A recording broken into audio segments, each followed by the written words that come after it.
What's up, WWE Universe? My name is Rain, and welcome to the Angry WWE Fan, where we're going to talk about predictions, results, storylines, and anything and everything that made you or will make you angry, all because of the WWE. Now, in this episode, we're going to talk about the results of Hell in a Cell 2019. And I must say that I was angry. Why? Because there were only 4 confirmed matches going into Hell in a Cell Sunday. But WWE redeemed themselves because I thought that Hell in a Cell was actually a good pay-per-view. I was happy with the results. But I'm going to start off with the matches that were announced on Hell in a Cell Sunday. So let's go to Randy Orton versus Olly in an impromptu match. When I saw this matchup, I wasn't sure how it's going to go since Olly is more of a cruiserweight kind of guy. But I love how it ended with Olly's impressive counter to Randy's RKO. However, vintage Orton, RKO out of nowhere and getting the victory against Olly. Moving on to Braun Strowman and the Viking Raiders, winning via disqualification against the OC.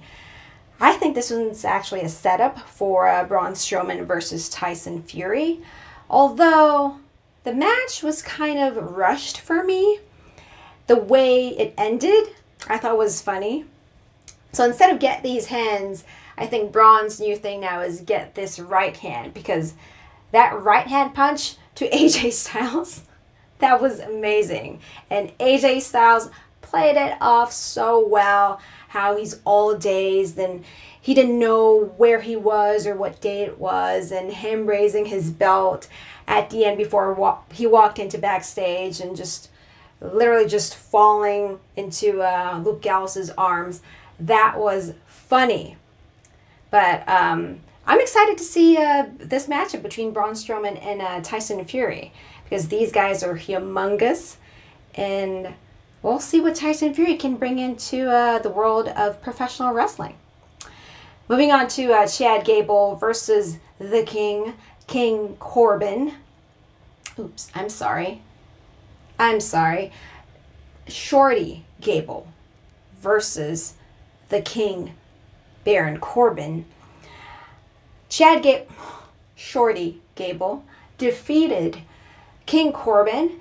However, I thought this match was actually longer than what it needed to be. Don't get me wrong, I love seeing these guys wrestle against each other, even though there's such a height difference. I think they work well together. But this time at Hell in a Cell, I don't know, the match took longer, and I thought it could have ended. There were high moments, and there were a lot of good moments where the match could have ended on a good note. But maybe they needed to extend it for some unknown reason. But yeah, I'm happy that Shorty Gable won. You know, he deserved it. Now, this one, the matchup between Kabuki Warriors and Alexa Bliss versus Nikki Cross for the Women's Tag Team Championships. Wow. When I saw this matchup, I was excited, because finally the Kabuki Warriors got their chance for the Women's Tag Team titles again. And if this is going to be a way for Asuka and Kairi Sane to turn heel, I'm all for it. Why? If you guys haven't seen my What If Asuka is a Heel video, please do check it out, because I've always wanted Asuka to turn heel. And if she needs a manager, her and Kairi Sane, I'm right here. Anyway, I actually thought it was super clever for Asuka spewing that green mist to Nikki Cross. By the way, that's not the reason why I'm wearing green right now. It's actually a coincidence. But I'm happy that the Kabuki Warriors are back, even though They still have that crazy remix song of Asuka's theme and Kairi Sane's theme. I think since they are an established tag team right now, and being the women's tag team champion right now, they need a better music. But if they're gonna turn heel, I'm all for it. Asuka, I'm right here. If Paige is busy, you know where to find me.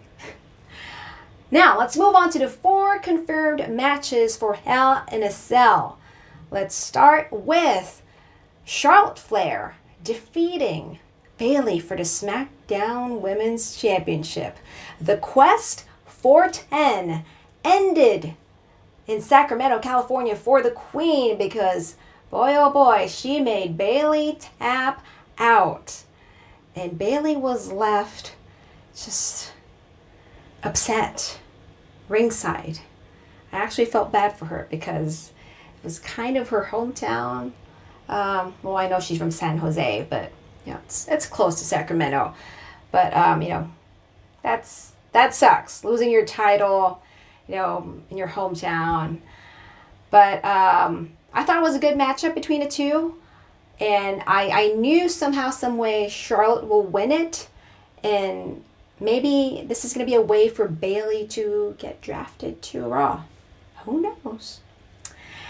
Let's move on to Daniel Bryan versus Roman Reigns. Oh, Daniel Bryan and Roman Reigns versus Erick Rowan and Luke Harper. As expected, Daniel Bryan and Roman Reigns ended up winning this one. What a great teamwork, even though they are not really a tag team. I thought it was a good ending with, Roman Reigns with the Superman punch, and then Daniel Bryan with the running knee, and then Roman Reigns with a spear. I could actually hear JR right now shouting, "Spear, spear, spear." And them hugging it out after the match, that was amazing. So maybe they'll become a tag team every now and then, but I don't see them actually going for the tag team titles. I'm just picturing them as allies that, if for some reason Daniel Bryan is in trouble one day, guess who's going to help him out? Roman Reigns, and vice versa. Now, let's move on to the 2 Hell in a Cell matches of the night. Let's start with Becky Lynch versus Sasha Banks for the Raw Women's Championship. This match was amazing. And Hell in a Cell pay-per-view, starting off with Becky versus Sasha, and obviously ending with The Fiend versus Seth. I loved it. Loved it because both matches were good. So Becky versus Sasha, the fans were divided. I mean, honestly, I think that these 2 women were the winners. Were both winners of this one because they put on a good show. But I was right. The man made the boss tap out. But I'm thinking that because Sasha did not win this time, maybe she's still going to try to chase for that Raw Women's title. Who knows? You know what?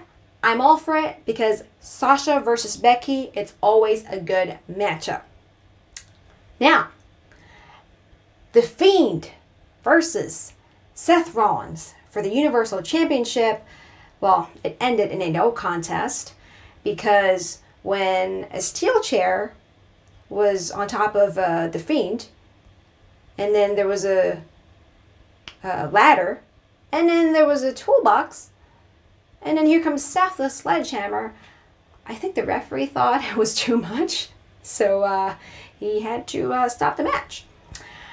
But obviously, The Fiend had so many tricks, and apparently he was just playing dead, and he resurrected and started attacking Seth Rollins, and towards the end, The Fiend had the last laugh, which I thought I did not expect for it to happen that way, but as weird as it was, I actually liked it.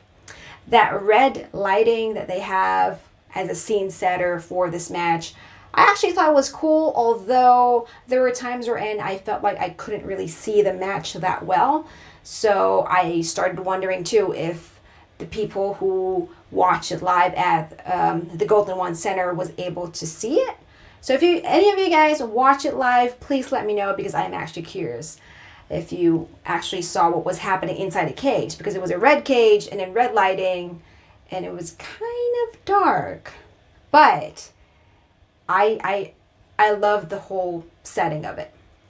It actually made me a little bit freaked out. But Seth Rollins, I hope he's okay, because he was actually bloody or throwing up blood. I am not sure if that's a part of the act.